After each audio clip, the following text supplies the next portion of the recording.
of meeting Ree Drummond for the very first time. It was before the days of her show on Food Network. She was a blogger, and she was really lighting up the blogosphere. And she came to QVC with her very first book, and it sold out.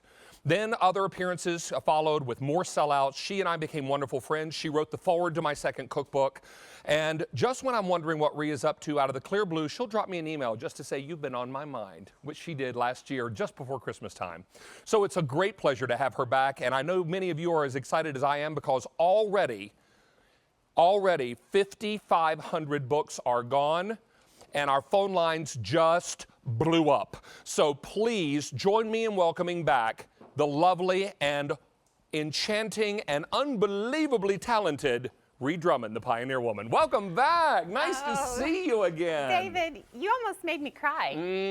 You are my angel. I just adore you. I feel the same way about you. Oh, my girl is back, you guys. Everybody, we're so tickled. Your new book is beautiful. Thank you. But we shouldn't be surprised because all your books are beautiful. I appreciate that. And what we love most about your style of cooking, Ree, is that you're so accessible. Everything that you do is how we cook, how we live. When we watch your show, we feel like we're right there with your 4 children and the Marlboro Man eating on the ranch because you cook for family and you cook from your heart. Well, thank you. And I'm not a trained chef. I didn't go to culinary school. And we love that about you. I'm trained on the ranch, with my picky cowboy husband and my kids, and so that is the kind of food that I make. And this is my 4th cookbook, and when I was starting to think about what kind of cookbook do I want to do, I just thought, what do I think about day in and day out? And it is, what am I going to make for dinner tonight? Not next week, not 2 weeks from now, but tonight. So every single recipe in the cookbook is all about dinner time. I tackle it from different ways,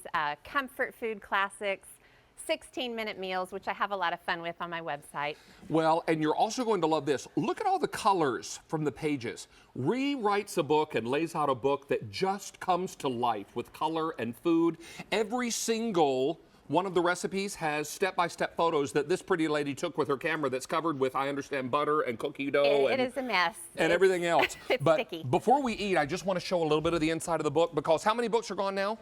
8,000 books are gone. Now look at these gorgeous photos. Look at this beautiful book. We're going to be talking about sliced potatoes coming up very shortly. Yeah. But these are what's amazing. You're going to see, there's the Marlboro Man. There he is. So you've got all the great pictures. You've got the step-by-step photographs. Ree takes you by the hand in the kitchen because this is the way she learned. Someone took her by the hand and taught her how to cook this hearty, wonderful food for her family. And she's doing the same thing now for you. 125 recipes in the book, gorgeous color photos, easy to follow recipes, and ingredients that you can easily find in your supermarket. That's the bottom line, because I live west of a town called Pawhuska, Oklahoma. Look at the boo-boo. Charlie! Look at the boo-boo! I love you, Charlie. Charlie's in the book, featured prominently. I love that. Of course. Well, he and likes breakfast dinner for too. dinner. I love it. I cheated a little bit. I love to eat breakfast food for dinner. We like pancakes and frittatas and things like that. So there's a breakfast section in my Dinnertime cookbook. Can I tell you, 9,000 books are gone. How many people on the phone lines? 1,500 people just jumped on the phone lines. Where would you like to begin, my darling? Oh, David, I love trying to figure out what I'm gonna feed you from my cookbook. I'm gonna start with shells and cheese. I was hoping you'd say that. This is such a staple in our house, and it's creamy and cheesy, and it goes with so many things in the cookbook. I have meatloaf, I have Salisbury steak, or it can just be served with a salad. And can I tell you a story? Yeah. When my mom made macaroni and cheese when I was a little boy, she rarely used elbow macaroni. She always used seashells. I love shells. And in the cookbook, after each recipe, I give variations. So you can stir in roasted green chilies. You can stir in caramelized onions to kind of Mary, step it up. Hold on. Hold on, because here we go. If you don't like it, it's okay. You can say so. Oh, my. Okay. Ree, you want to do a double? Let's do Ready? it. You go that way, I'll go this way. Happy dance! Happy dance! That's the Ree Drummond shells and cheese. I kind of get John Travolta when you can throw a little John Travolta in there. Saturday Night Fever, I love it. 10,000 books are gone now. Oh. We have 1,800 people on the phone lines. This is amazing. I'm going to keep snacking on that, but there's so much more I need to snack on. Now, you show us how to make basic meatballs, but then you give us lots of variations on how to serve them and what to dress them with. I would say one of my favorite sections in the book is the freezer food section. Okay. Because I love cooking for the freezer because it just fits my life. We are so busy.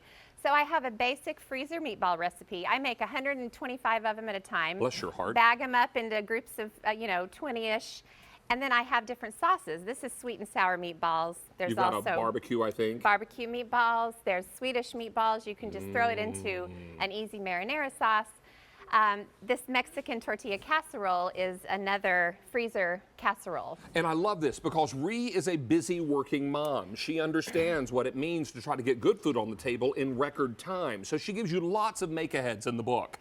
Now, we talked about these potatoes, and this is something very different. These are almost like little appetizers. They are. They're just like twice-baked potatoes, but they're sliced. And so I call them slice-baked potatoes. And they're really clever because sometimes you don't want a great, big, huge twice-baked potato. Well, actually, I always want a great, big, huge twice-baked so do potato. I. Ree, But these are we're like kind of that. pop in your mouth. You can serve Look them how with cute it is. steaks, burgers. You just slice it, and then do you stuff it? Yep. You make the stuffing. The filling. Yep. Yeah. And it's just basically sliced potato, and you smear the filling in, top it with cheese, and bake it. They're super easy to make. Oh, Mary. Uh-huh. Uh-huh. Oh yeah. Oh, yeah. I could happy dance every single thing on the table. We'll bust out 3 or 4 at the end. All right, just so we get them all in. And some are with cheese and some are without because my brother-in-law doesn't like cheese. So that's the story of my life. I'm always kind of changing things Bless up. his heart, he doesn't like cheese. I know. I eat his share. This of is as cheese. good as he's ever going to feel. He doesn't like cheese. All right, now, how about apple tarts? It's perfect season for this. But these are easy, aren't they? They are quick and easy apple tarts. So, the criterion for the cookbook, the recipes had to be easy. They had to be, if not super fast, pretty simple, and just, they don't require a lot of thought. So this is frozen puff pastry. Of course, you have to thaw it in the fridge overnight, but that takes no action at all. Isn't that yummy? And then I also have a homemade caramel sauce in the cookbook, and it's quick and easy caramel sauce. Now, I was going to say that because it was already on my sample. Yep, it was already on yours, but I'm going to put on more. Oh, sweet So, pea, look at that. I have to hold my sleeves because they're going to get in everything. You guys, look at this complete dinner that Ree put together for you. Oh, I need to let you know now, we've taken orders for 13,500 books, 1,800 people on the phone lines. This ships out on October the 20th, which will be here before we know it. It's already the 5th of October, 4th, 5th, something. 4th. All right, so I'm in like food overload. All right, so here we've got Salisbury steak with a beautiful gravy and caramelized onions, it looks like. Yep. And then your smashed potatoes. Those are stovetop mashed potatoes, and then just peas and carrots. This reminds me of something we would eat in our school cafeteria growing up. And there's a reason Oh, please, it was never that good growing up. I don't know. I love Salisbury steak. Well, I did too, but I don't think anybody's going to make it as good as you do, unless they have your book. And this book is amazing. We want to show your book again, Ree. And one thing that I've always loved about you, you're such a self-starter. You are someone that began your career as a blogger, blogging just about your experiences. Yes. And then Ree stayed true to that, even when she started writing cookbooks, and she became super uber famous on the Food Network. And your show is in which season now? I'm not sure. I think 12, I think. This is the 12th official season. Because Food Network seasons are different than regular TV seasons. We're on the 5th year. You're in the 5th year, but you're in your 12th groupings of shows. Yes, Okay. yes. So look at the gorgeous how-to photos, gorgeous food pictures, but then Ree takes you by the hand. If you've ever seen on her website or on her blog or even on the Food Network site, all of her progressive photos, how you doing? There's Charlie again. There's Charlie. He's our mascot. I love that. There's the Marlboro Man, her husband.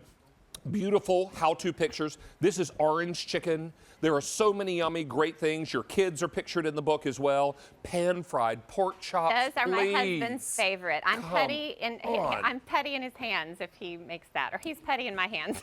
Baby girl, can I tell you that this lasagna roll-up recipe, so beautiful. For the freezer. That's a good freezer food. Individual chicken pot pies, and then how to make them step by step, even brushing the pastry. It's all here. The book is fantastic. We are now 16,000 copies gone. 2,000 people on the phone lines. Now I want to tell you about the nachos. So this is another freezer food recipe, and it's a staple. And what it is taco chicken that you make in bulk.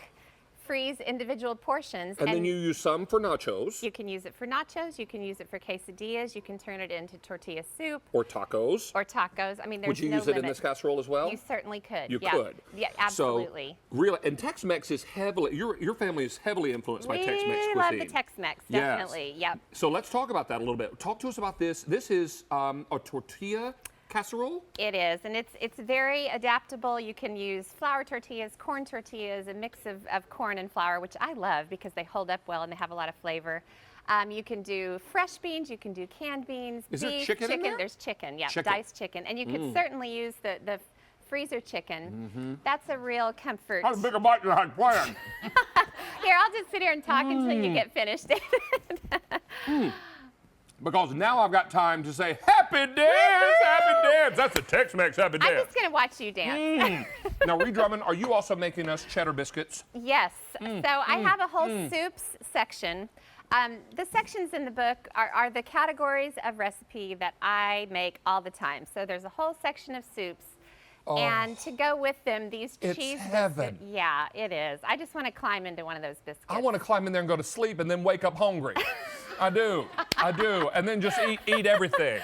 That oh, sounds my like word. a plan. Oh my goodness. And Ree, you also give us a recipe for dinner rolls, if I remember correctly. Yes. Refrigerator rolls. Refrigerator rolls. It's the classic recipe where you make up the dough, keep it in the fridge, and then whether you need 8 or 1, you just take the dough, put it into a muffin pan. I and love bake it. her. And I learned love her. I learned that from a cowboy's wife. I bet you did. Well, you learned so much of your cooking from relatives and from neighbors and people who kind of Absolutely. took pity on you because you were kind of realizing I need to cook for all these hungry fellows, I know. right? I was a vegetarian when I met my husband. That's and so wild. I didn't know how to cook like this. My mom was a really good cook, so I sort of took the things that she taught me and then learned on the job pretty much. Wow. Can we talk about your potato soup? Because I'm going to dip one of my cheddar biscuits in here. But is this a cheesy potato soup? It is. I call it perfect potato soup because it has everything I like about potato soup. I don't want there to be huge chunks of potatoes, so it's nice and smooth. There are a few little chunks. And you can leave out the cheese. You can, Oh, no. You can also Don't leave out the add cheese. roasted green chilies. You can add jalapenos to spice it up. Oh, yeah. Come close to me. Do you need a friend to get you through this? I'm going to need you to come over I'm here and let for me you, lean on David. you. I'm here for you. Oh, always. my word, that's amazing. It is cold out now. Is it cold yet in Oklahoma? You know, it's about the same as it is here. Is so it? yeah, So it's starting to get a definitely little chilly? soup season. No, we've had so much rain over the last week. Everybody's thinking about soup. This Yeah. is just delightful. So it's biscuits, it's soup, it's potatoes. Look at these pizza burgers, you guys. I know, aren't those These are just- burgers that are like a stack of pizza. You really have to split those burgers. They're Supreme pizza burgers. And I basically stacked everything on the burger that you would find on a Supreme pizza. Inside the little ring of green pepper Yeah. are thin slices of pepperoni. How you doing?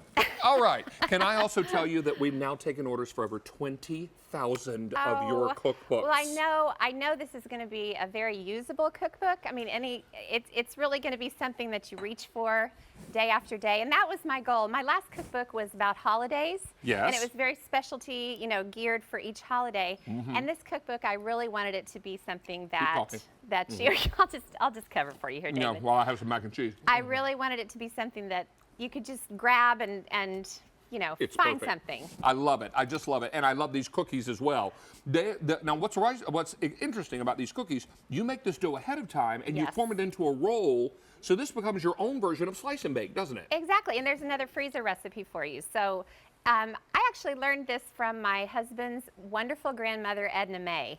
And she makes cookie dough and rolls them into cylinders in wax paper, rolls them up and freezes them. And she used to have 10 to 12 rolls. And the great thing is you don't waste any. You just cut off however much you need, bake it. And these have browned butter in batter. Yum. So you're going to have a hard time getting them into the oven because you're going to want to eat the dough. All of it. Before All it of makes it. it to the oven. With a giant spoon. But that's All just right. another example of kind of the can-do type of recipe that's in the book. I have to tell you, we are so excited about this book. Over 22,000 of these are now gone.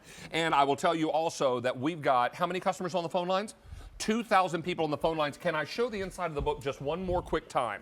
I want you to understand that every single one of these recipes come with how-to step-by-step photos. So we're going to come in with a camera overhead here and you'll see what we're talking about. This is chicken with a mustard cream sauce. Oh, that sounds one's delightful. good. That one's good. So many yummy recipes, and I'll tell you, I've cooked so many of Ree's. Oh, there are the chicken nachos. And there's my brother-in-law that doesn't like cheese, ironically. Okay, and his name is Tim. Tim. Tim, buddy. Tim, we need to talk. You and I need to get together and talk about cheese. All right, now, I will tell you, we've taken orders for 22